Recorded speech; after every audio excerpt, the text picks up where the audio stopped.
Watch this video before you hit 10% body fat if you actually want to keep it over the long term. And I'm going to speak about George, one of our Gorilla 2 members. He actually came here to Dubai to see me, and we were chatting about something quite interesting. I thought this would make for a very important video to deliver. Now, if you're new to the channel, welcome. My name is Tom Sergi, where we run the Gorilla 2 online physique transformation program like this, get results each and every week like this, then just chat about them online so you can make the benefits and ultimately keep driving forward.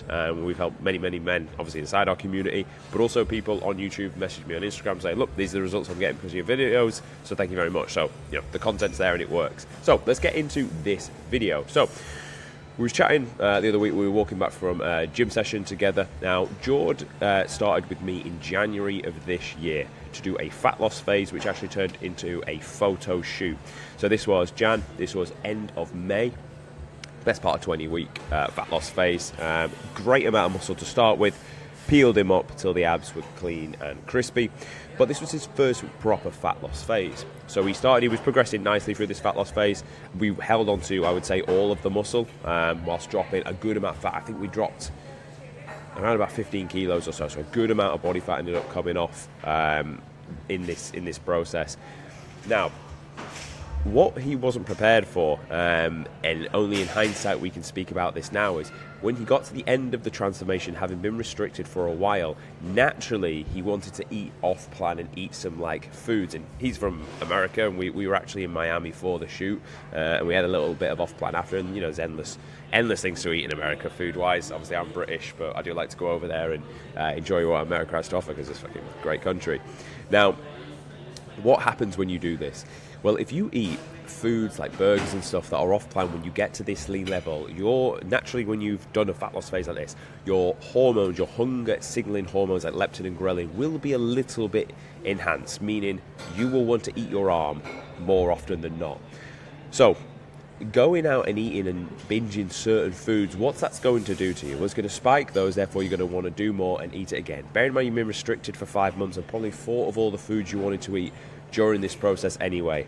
Now when you do it, what happens? Naturally, you're going to put on some water weight, you're going to put on a little bit of body fat.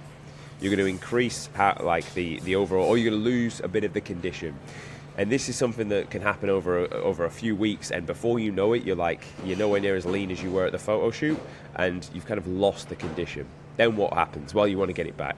So you go back into a deficit, which then you have to spend even longer sat in that deficit, not in a progressive phase, and it's not really productive, and it's even longer added to time spent in calorie deficit. I'll tell you right now, you want to spend the least amount of time possible in calorie deficit. This is why before guys start with me at the Gorilla 2, I will make them watch a lecture that I created called How to Become the 2.0 Version of You. Now, this is where you align your full new character, your new personality, your new sense of self-image to that of an athlete. Because when you do that, everything is in alignment with that goal. Your paradigm shift is within that goal. So everything's moving for you at the fastest rate possible. You want to get the result as quick as you can because you don't want to be in a dieting phase forever. It's not sustainable. It's not supposed to be. It's not good for hormone production, it's not supposed to be. But it is important and it is necessary, because if you're like any of the photos you see on screen here on the left-hand side, if you're any of the left-hand side shots, you need to lose body fat. You're not as responsive to insulin in the way your body's going to use and store carbs as glycogen in the muscle, fueled for anaerobic training, therefore greater output in the gym, therefore more muscle. You're not productive for that when you've got that much body fat. So you do need to get lean. You want to get in and you want to get out, you want to get it done as quick as possible. So going back to it, you don't want to be then yo-yoing back into a diet. Otherwise it's going to be a problem. You're just constantly back and forth. Now, hindsight's a great thing. If it's your first dieting phase, I'm going to make this video for you so you know it needs to be, you need to watch this video before you're going to finish and make sure in your mind you know I'm not done when I hit the end.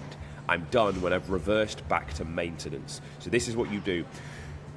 You map out your schedule. Now, obviously we spoke about this and did do it, but actually the practical application of it is a different thing. So we need to speak about the psychology behind this. So during a dieting phase, you must understand the end is not when you reach 10% body fat. So naturally, as you structure out your fat loss phase, I want you to put a plus 6 weeks on the end of it. You're gonna think, for fuck's sake, a plus 6 weeks? You taking the piss? No, I'm not, and yes, it's important, because as you hit the end, you are going to naturally want to go out and eat like random foods that are going to just really take the condition away from you. If you can have the discipline when you get to the end of the transformation to have a plan already in place where you're going to reverse out, what does that look like? It's where every week you're going to add 200, maybe 250 calories to your plan and reduce your cardio. If you're on 60 minutes of cardio per day, that's coming straight down to 30, then to 20, and no more than that, you can hold it at 20 throughout the reverse phase. Your food is going to go straight away 200 calories higher. What food do you add? You add high fibrous, bland food. You add more potato, you can add more fruit, you can definitely add more veggies. If fats are low, you can add whole eggs, a little bit more protein, good quality fats from cholesterol. Most fatty food, or foods with fats in it, are generally very, very palatable. You do not want that at this stage of the game. Fibre is not that palatable. You could say fruit is kind of palatable, but it's fibrous, so it fills you up anyway. You don't want things like nut butters and dark chocolates because they're palatable. You're going to keep eating more and more. It's going to do what we spoke about with eating an off-plan meal. We add eggs. How many eggs can you really eat before you get fucking sick of them? Not that many, right? And it's going to put your good cholesterol in a good space. Hormones are going to be in a good space because fats go a bit higher. So you play between adding fibre and adding fats in the form of eggs to the meal plan and staircase your way out. That way, you've not eaten anything that's really that enjoyable. You're just eating more of what you were eating. Now, this doesn't sound great. I appreciate this does not sound great, but what do you want out of life? Do you want to walk around in a body that you're proud of? Because here's the heaven on the other side of the hell I'm going to make you go through. You get to maintenance. You keep the condition you're on. Now you've added more food, what happens? More stored glycogen in the muscle, you look fuller, you look better than you even did in the end of the diet phase because you look more plumped and full in the muscle. Like here he looks great because we ran a high carb day before. If we've reversed you out, you're going to have had a consistent increase in calories, increase in carbs, increase in stored glycogen in the muscle.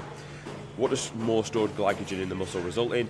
Better training performance, numbers are going to start to go up in the gym. So now your pumps are going to look amazing, your numbers are up, you look full. How do you think you're going to feel psychologically? Fucking superhuman.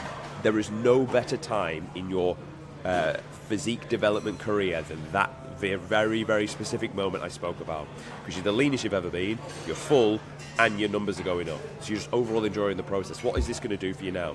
It's going to set up for a very long productive improvement phase, where now all you need to do is focus on getting stronger.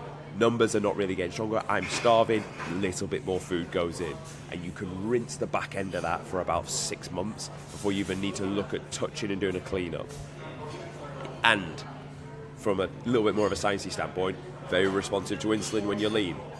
So therefore, for the moment, for what I spoke about earlier, you're going to use carbs very, very efficiently. It's a anabolic process, whether if you're insulin resistant, which a lot of people are when you're this level of body fat, that's a catabolic process. It's a muscle breaking down process. You're swimming against the tide rather than with it. So the job is not done until you get back to maintenance, because on the other side of that is absolute heaven. What's the flip side? What actually happened in this situation? Dieted down, rebounded out really with eating too much off-plan meals, wanted to cut again, spent too long in a deficit, wait, it's really not my mic over, wasted too much time that could have been spent growing and being productive. But all this sounds good and dandy, you've got to manage your psychology behind this. How do you do that?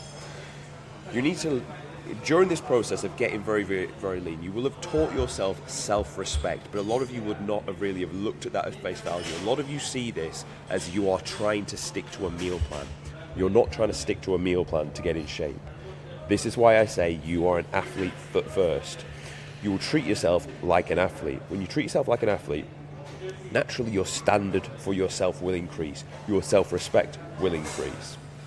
So, because this is constantly increasing, when you're going through the reverse phase, if you know the best thing to do is not to eat garbage food and that you can set yourself up well for a productive gaining phase, knowing your self-respect has gone up, you will actually do this. But if you didn't have any recollection of this and just thought you were following a meal plan, naturally you're not going to put yourself through this challenge to get to maintenance and to be operating at a good level.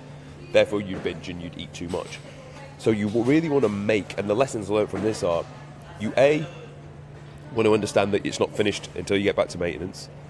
But B, you want to go through this knowing it's still going to be tough, but the absolute utmost self-respect by doing this is going to be so high. Excuse me. This is why you want to make sure you do this. This is the lessons learned. This is what you want to do just before you hit 10% body fat, ready for this, what we call another little phase. Hopefully you found this video of value. If you did, you want to come join the Gorilla Platoon, there'll be a link just underneath this video.